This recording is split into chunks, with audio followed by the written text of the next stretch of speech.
আসসালামু আলাইকুম সবাইকে, রফিকুল বলছিলাম। সো জব শেষ, জব ছিল আজকে টোটালি 12 ঘন্টা। সো শেষ করলাম, শেষ করে ভিডিওটা বানাচ্ছি এবং এই ভিডিওটা মূলত তাদের জন্য যারা হচ্ছে মিডল ক্লাস ফ্যামিলি থেকে বিলং করে। অনেকে আছে না যে, অনেকেই তো আছে যে ভাই আমার টিউশন ফিটা কি ম্যানেজ করা যায়, ভাই আমি কি পারবো? তো কোশ্চেনটা অ্যান্সার হচ্ছে এমন যে হ্যাঁ তুমি পারো, কিন্তু কখনো তোমাকে ভার্সিটি ওয়ার্ক একসাথে করে যদি তুমি চিন্তা করো তুমি টিউশন ফি ম্যানেজ করবা, এটা পসিবল হয়, এটা পসিবল হয়, অনেক ক্ষেত্রে পসিবল হয়। বাট প্রবলেমটা কোথায় জানো? তখন না তুমি তোমার স্টাডিতে ফোকাস দিতে পারবা, না তুমি তোমার জবে ফোকাস দিতে পারবা। আসলে আমার কাছে খুব পেইন মনে হয়। আমি এখন বর্তমানে আছি একটা মাল্টি ন্যাশনাল কোম্পানিতে এবং আলহামদুলিল্লাহ আমার রেজাল্ট আলহামদুলিল্লাহ মোটামুটি ভালো আছে, একবারে খারাপ বলা যাবে না।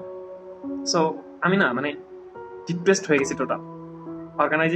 একটা অর্গানাইজেশন চালাচ্ছি আমরা, ওয়ার্ক, স্টাডি, রান্না বান্না তো এখন করতে হচ্ছে, প্লাস হচ্ছে কাপড় ধোয়া, এই ওই সবকিছু মিলে না আসলে আমি ডিপ্রেশনে চলে গেছি। মানে আমার মাথায় মানে কি বলবো যে আমি চিন্তা করতে পারি না।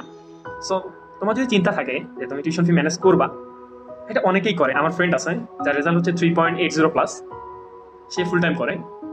সে খুব ডিফিকাল্ট, মানে খুবই ডিফিকাল্ট বিষয়টা, তুমি করতে পারবা ঠিক আছে, কিন্তু এই বিষয়টা খুবই ডিফিকাল্ট। অনেকে বলে যে করা যায়, করা যায়। আমি বাস্তব প্রমাণ, আমার ফ্রেন্ড বাস্তব প্রমাণ। তবে আমি তোমাকে বলবো যে পার্ট টাইম করে কি করা যায় না, পার্ট টাইম করে তুমি তোমার টিউশন ফি ম্যানেজ করলেও করতে পারো, কিন্তু তোমাকে রেগুলার পার্ট টাইম পাইতে হবে। এটা 1 নম্বর কথা। কমিউনিকেশন ভালো থাকতে হবে। 2 নম্বর কথা হচ্ছে যে পার্ট টাইম করে না ওইভাবে হয় না, একদিন পরে, এক সপ্তাহে, 2 দিন পরে, হ্যাঁ ওইটা হয় না। সো তুমি তোমার লিভিং কস্টটা চালাতে পারবা, তুমি তোমার লিভিং কস্টটা চালাতে পারবা, এতটুকু তোমাকে আমি বিশ্বাস দিতে পারি যে না তুমি এখানে আসে তোমার লিভিং কস্টটা চালাতে পারবা। কিন্তু কোনোভাবেই তোমার আসলে ওইভাবে কোনোভাবেই পসিবল না যে টিউশন ফি ম্যানেজ করে দেওয়া, প্লাস তোমাকে কিছু সাপোর্ট রাখতে হবে তুমি যদি ফুল টাইমও করো।